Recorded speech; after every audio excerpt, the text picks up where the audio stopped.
juizado do torcedor e grandes eventos, Marco Aurélio Martins Xavier, para falar sobre a campanha Tempo do Torcedor, que foi lançada pela 14ª Vara Criminal e Juizado do Torcedor de Porto Alegre contra a violência nos estádios. Uma campanha que busca também, através do apoio da imprensa e de ações voltadas ao torcedor no próprio estádio de futebol, tentar minimizar essas barbáries que estamos vendo, e elas já acontecem há algum tempo, especialmente lá para São Paulo. A gente vê muitas vezes agressões, mortes até de torcedores que se encontram nos ônibus, que marcam brigas em determinados pontos, mas que nós vimos também recentemente aqui no nosso clássico Grenal, e justamente depois de um tempo em que as torcidas ficaram afastadas do estádio por conta da pandemia. E quando se volta, se imagina agora vamos ter festas, vamos ter confraternização, não. O que a gente vê é ônibus sendo apedrejado, como foi o caso do ônibus do Grêmio, por um torcedor do Internacional, às vésperas do Clássico Grenal, que acabou não sendo realizado naquele dia,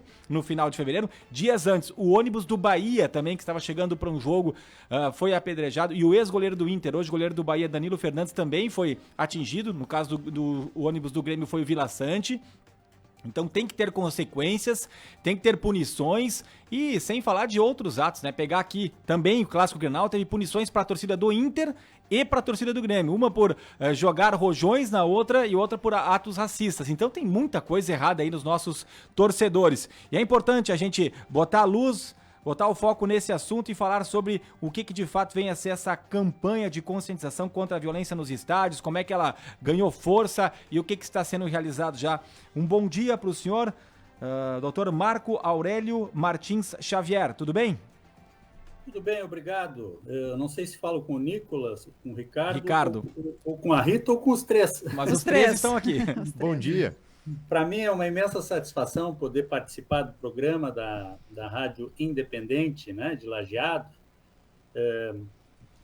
principalmente para a gente trocar uma ideia sobre esse tema tão importante que envolve este verdadeiro fato social que é o futebol, né, que mexe com tantas emoções do povo brasileiro. De fato, nós estamos aí iniciando uma campanha.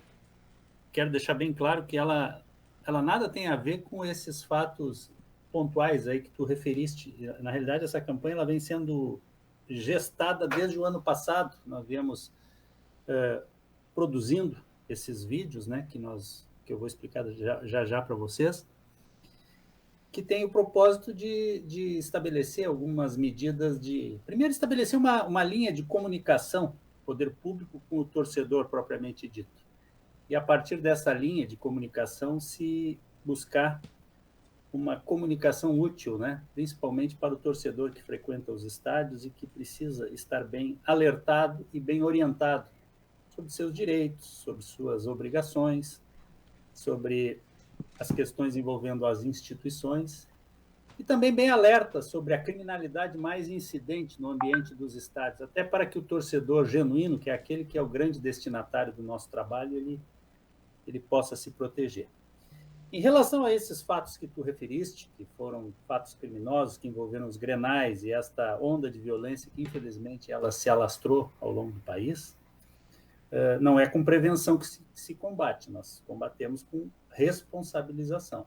Porque uma coisa, evidentemente, e isso precisa ficar bem claro para o torcedor, ela não exclui a outra.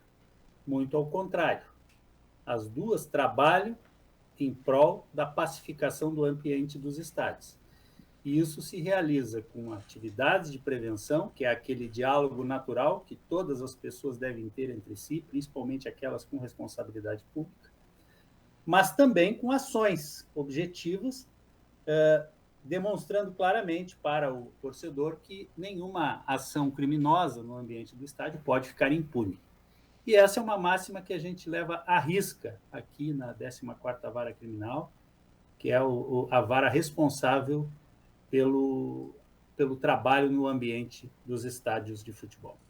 Bom, essa questão que tu referes é fundamental relacionada à impunidade. Tanto é que, para citar um exemplo concreto, aquele torcedor do Inter que arremessou a pedra no ônibus do Grêmio esteve no jogo seguinte do estádio Beira-Rio. Mas como que esses vídeos, como que esse conteúdo pode, de fato, conscientizar as pessoas conscientizar o torcedor, que em via de regra ele acaba se manifestando pela emoção de uma forma um pouco mais pacífica, racional e humana do ponto de vista da torcida? Bom, primeiro que eu quero fazer um esclarecimento a respeito desta informação que tu trouxeste aí, de que o torcedor que teria invadido o gramado do Grêmio estaria presente no Grenal seguinte. Ele não estava não teria invadido o gramado, ele arremessou uma pedra no ônibus, né? Nesse caso que eu me refiro. Não, o que aconteceu é o seguinte, saiu nas redes sociais uma informação de que um torcedor que foi preso naquele jogo entre Grêmio e Palmeiras, que ensejou uma série de confusões, ele teria sido punido e estaria descumprindo a punição no Grenal do ano seguinte, no Grenal que aconteceu agora na Arena. Saiu uma fotografia e isso foi veiculado numa rede social. Só que essa informação ela não foi devidamente esclarecida e ela não reflete a verdade. O que aconteceu? Esse torcedor ele foi preso no dia da ocorrência havida no estádio. E ali mesmo ele já foi punido. Ele sofreu a medida que hoje é uma previsão legal, que é o acordo de não persecução penal, pelo qual ele ficou 3 meses se apresentando na delegacia em todos os jogos havidos no Grêmio, de outubro até março deste ano, né? E durante esse período ele cumpriu fielmente todas as sanções inerentes à ação de não persecução, de modo que ele, ainda que estivesse presente no Grenal, ele estava autorizado aí, porque ele não estava mais punido, ele já tinha sido extinta a sua punibilidade. Eu, inclusive, chamei a atenção disso no site que veiculou inicialmente essa informação, e porque ela é uma informação inverídica e gerou uma grande interpretação equivocada por parte da opinião pública. Bom, fechado o parênteses, né, que eu acho que é importante para a gente esclarecer o público ouvinte, vamos falar sobre a nossa campanha, né? O nome da campanha é Tempo do Torcedor. Ela tem por objetivo, inicialmente, como disse, estabelecer esse canal de comunicação com os torcedores. Quais são os meios, quais são as ferramentas pelas quais nós vamos estabelecer esta comunicação? A primeira delas são os vídeos, os telões do estádio da dupla Grenal e todos aqueles estádios que têm telões, né? Até eu tenho recebido alguns pedidos lá aqui em Porto Alegre, inclusive de estádios de outros estados que têm telões para poder exibir. Então, o primeiro objetivo é estabelecer, através desta ferramenta, uma comunicação com o torcedor. Estas mídias produzidas para os estádios, elas não são exclusivamente para os estádios, elas podem muito bem ser aproveitadas tanto nas rádios quanto até mesmo nos estádios de futebol, porque são vídeos que não precisam ser vistos, bastam ser ouvidos. Trata-se de peças assim, uma delas entre 1 minuto e 1 minuto e meio, que nós apresentamos na abertura da jornada esportiva nos estádios, e uma outra que é em torno de 30 segundos, que ela sintetiza a primeira, que é apresentada no intervalo do jogo. Quais são os grandes focos, os grandes objetivos, o grande conteúdo destas mensagens? O primeiro objetivo é esclarecer o torcedor sobre seus direitos e seus deveres, principalmente no que respeita a questões constitucionais, questões de direitos e deveres previstos no Estatuto do Torcedor, e também na legislação penal de regência, que, de um certo modo, é muito difundida, mas pouco conhecida, principalmente por parte dos torcedores. O segundo objetivo é dar a conhecer aos torcedores o funcionamento das instituições que operam nos estádios. Saber a responsabilidade do mandante do jogo, do presidente da federação, a responsabilidade dos agentes de segurança privada nos estádios, dos agentes de segurança pública, onde eles atuam nos estádios, como atuam, Ministério Público, Defensoria, OAB, que também está presente no estádio, e o juizado do torcedor de um modo geral. Quer dizer, então, é um trabalho que também visa a desenvolver um sentimento de cidadania do torcedor, para que ele saiba se manejar e até mesmo veicular os seus direitos eventualmente insatisfeitos no ambiente do estádio. E quando eu falo em direitos, eu não estou falando apenas em direitos criminais, direito à segurança pública. Nós temos direitos vários no ambiente do estádio que vão até mesmo, que envolvem a questão do torcedor consumidor, do torcedor que é destinatário do respeito e tem direito a estar seguro no ambiente dos estádios, e do compromisso de todos os torcedores de trabalhar nesse sentido. Então, o terceiro objetivo, eu diria, é, de um certo... Aí entra a questão da prevenção dos atos delituosos no ambiente dos estádios.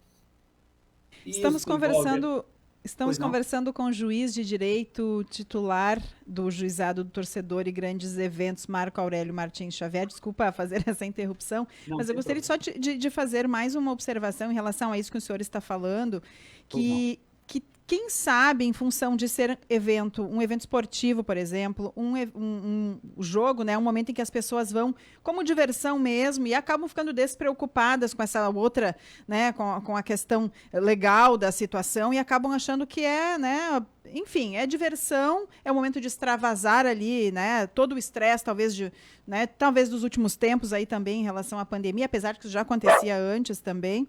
E será que talvez por isso, e aí entra o material, né, de vocês, de tamanha importância de explicar para as pessoas o que elas têm realmente, né, de esse dever, né, de também zelar por si e pelos outros, né?